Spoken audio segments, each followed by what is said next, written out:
Hola! Toleleje, toleleje. Kunin at basahin, kunin at basahin. Ako po si Kuya Sam Pagaduan, ang inyong kasama sa ating lumalim at mamunga Daily Gospel Reflection. Ngayon ay October 23, 2025. Ang mabuting balita ng Panginoon ayon kay San Lucas, chapter 12, verse 49 to 53. Noong panahong iyon, sinabi ni Jesus sa kanyang mga alagad, "Naparito ako upang magdala ng apoy sa lupa, at sana'y napagningas na ito. May isang binyag pa na dapat kong tanggapin, at nababagabag ako hanggat hindi natutupad ito. Akala ba ninyo'y pumarito ako upang magdala ng kapayapaan sa lupa? Sinasabi ko sa inyo, hindi kapayapaan kundi pagkakabahabahagi. Mula ngayon, ang 5 katao sa isang sambahayan ay mababahagi. 3 laban sa 2 at 2 laban sa 3. Maglalaban-laban ang ama at ang anak na lalaki, ang ina at ang anak na babae, at gayon din ang biyanang babae at ang manugang na babae." Ang mabuting balita ng Panginoon. Pinupuri ka namin, Panginoong Hesukristo. Sa gospel po natin ngayon, ito yung sabi ni Jesus, "Naparito ako upang magdala ng apoy sa daigdig at sana'y napagningas na ito." Tapos sinundan pa niya, anong sabi? "Akala ba ninyo'y pumarito ako upang magdala ng kapayapaan sa lupa? Sinasabi ko sa inyo, hindi kapayapaan kundi pagkakabahabahagi."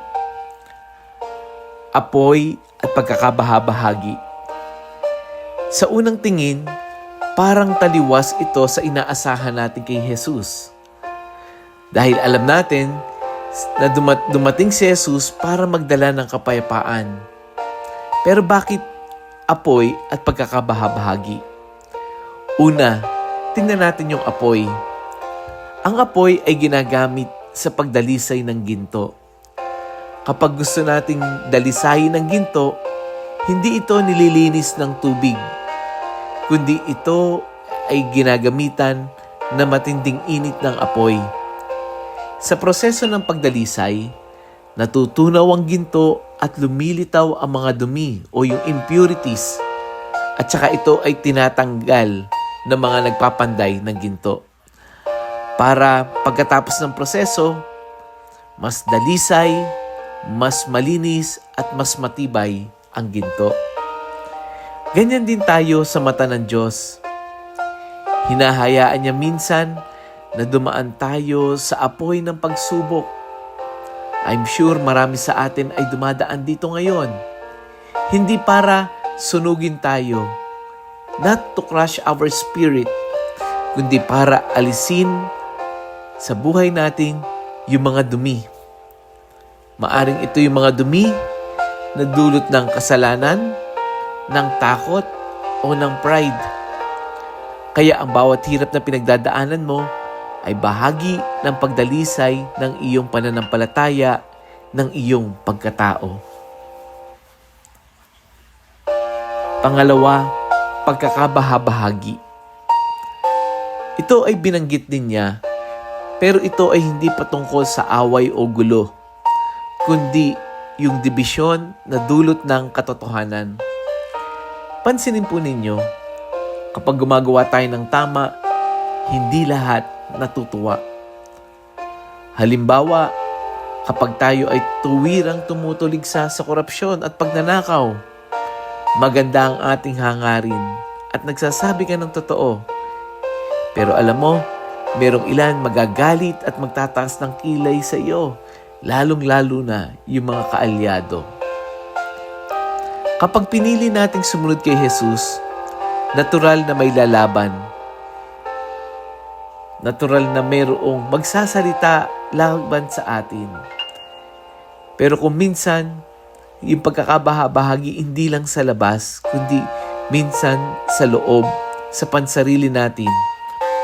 Dahil Ang pagtalikod natin halimbawa sa dating ugali, sa maling sistema, o sa makasariling desisyon ay hindi madali. Pag gusto nating magbago, hindi madali. Ito yung apoy na gustong sindihan ni Jesus. Apoy na kung saan nag-aalab yung puso natin upang piliin ang tama kahit mahirap at manindigan kahit nag-iisa. Sa buhay natin ngayon, halimbawa, kapag pinili mong maging tapat sa trabaho, may maiinis. Kapag ikino-call out mo yung mali, sasabihin sa iyo, ba't pa nakikialam ka pa? Hindi ka nalang manahimik.